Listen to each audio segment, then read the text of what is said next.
Gentlemen, welcome back. If you're still here, thank you for sticking with us through that extended break. There was a lot of stuff going on between teams, but we are in the grand finals now. ESG and POBO ready to get it kicking off, and Confid's going to do that early here, first blood. The Matman and Shake back on the cast.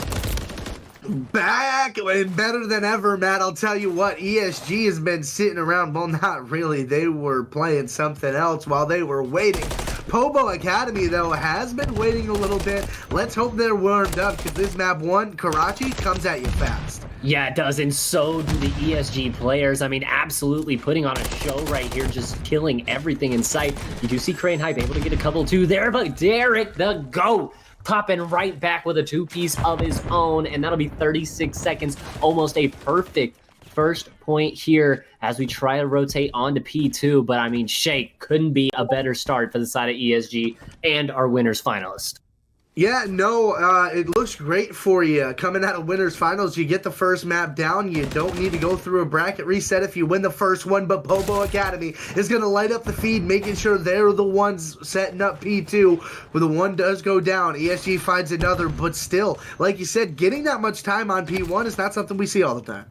No, it's not. I mean, normally most P1's very, very mixy, very, very back and forth. But for ESG Academy, I mean, it was just slim pickings, easy, really easy sledding, right? I mean, they just kind of walked in, took it, and held all P1 down. And I mean, Shake, even hitting this rotation late, they find an easy break on a P2. They haven't given it up yet. It's forcing POBO Academy to already start thinking about that P3. And as you can see, they're already there trying to get a foothold in this one. But I mean, an easy break again here from ESG Academy. And this game could be over before it's even started. I mean, it seems like that's what's going to happen. Yeah, you could say POBO's on the rotation already, but guess what? They were there on P2 as well. They got folded like a cheap napkin, Matt, and ESG has not looked back. They don't care. They'll take all the scrap. They'll throw bodies if they need to. They'll push right on through. As they make their way on through junk, you know, they lose a couple of players. But when you have a 60-point lead, you can do that. Yeah, I mean, you can afford to play kind of 30-30 hills. It's like, you know, we love to talk about Shake. I mean, it's the 30-30 hills, ESPN 30 for 30. And right now, I mean, it's encouraged trying to get the shots in, but nothing going so far. It's going to be a good hold here from POBO Academy. Hit a hill that, let's be realistic here, they should have been able to hold pretty easily. P3 definitely a money hill here. But, I mean, ESG says we're fine to go for this 20 seconds to scrap because, I mean, as you can see, Shake, like we talk about, I mean, there's 20 seconds to scrap for ESG with the lead so highly built up already is going to hurt POBO here coming into this P4.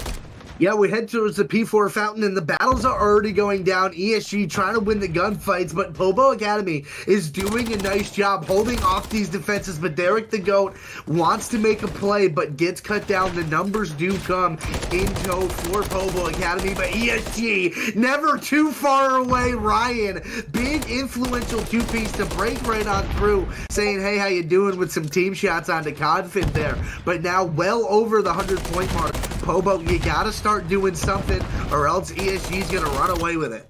Yeah, and ESG doing a really good job at not even playing on the hill, right? Just these little off angles, and they can afford to do that because of the lead. Just playing their trades back and forth, getting the hill time when they can. And I mean, ESG is just playing everything perfect to a T right here. This is a good point for POBO here, though. If they can hold the last 20 seconds here, win these rotational gunfights, they do have the spawns for P5, so they'll be in a good position if they can try to pull this game back. But it all comes off these rotational gunfights as we head over to the backside junkyard here for P5. Yeah, you find yourself down about 60 points here if you're POBO, but you do talk about getting the spawns you want, but you gotta win the gunfights, and against ESG, easier said than done. No, a lot easier said than done. I mean, this is the best team in the U18 for a reason. We've seen it time and time again, already coming off back-to-back cups and looking to put a third in a row on the cards. And for ESG right now, too, I mean, Shake, they're just playing perfect hardpoint. I mean, really playing all their spots well. They're hitting their breaks, and every hill that they've rotated to early, they've held it down with pretty much ease. And as you can see, they continue to just find kills. Derek the GOAT, 14 and 10 right now. He's been the main man who's really been showing up for this ESG roster as Confid finds a nice two-piece there.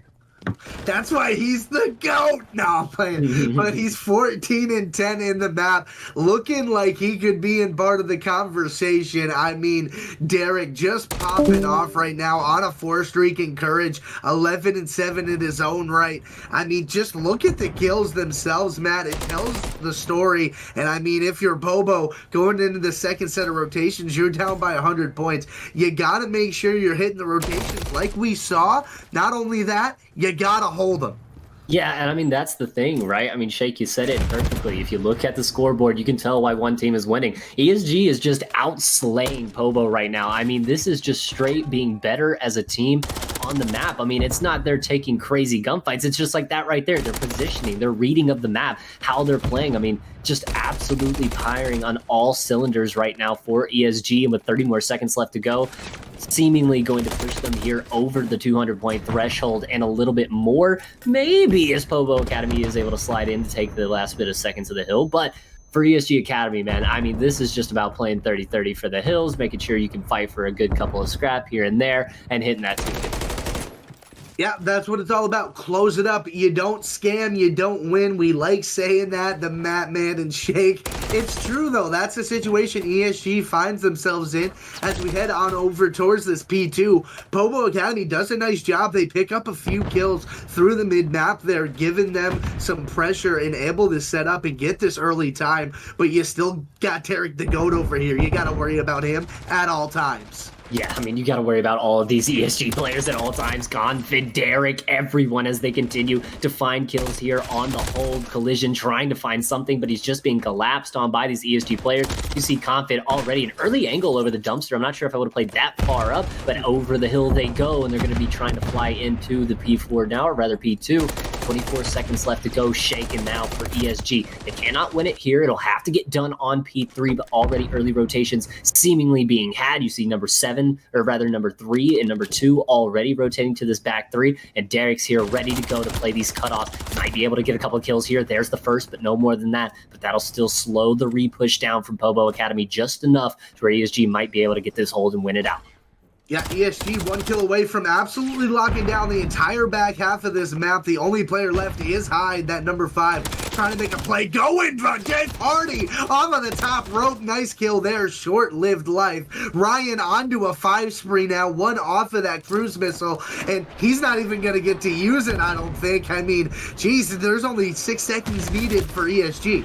Yeah, but this is the hill that POBO did have success on last time, and there's the cruise missile that you were talking about. Comes in, cleans up 2, and now the ESG players starting to collapse on this hill. They're in it, 4 seconds to go. They only need a couple more kills, contested for a second, right back and forth, but a 3-piece out of the side of POBO Academy will lock this down. Ryan is still here, though. Could make the play, only 2 seconds needed. It's a big 1v1 on the other hill. ESG Academy is in P4. They might get it done on P3. There it is, 250 to 133, and ESG Academy absolutely passing the test here with flying colors. Another grand finals, and already looking to put another one away.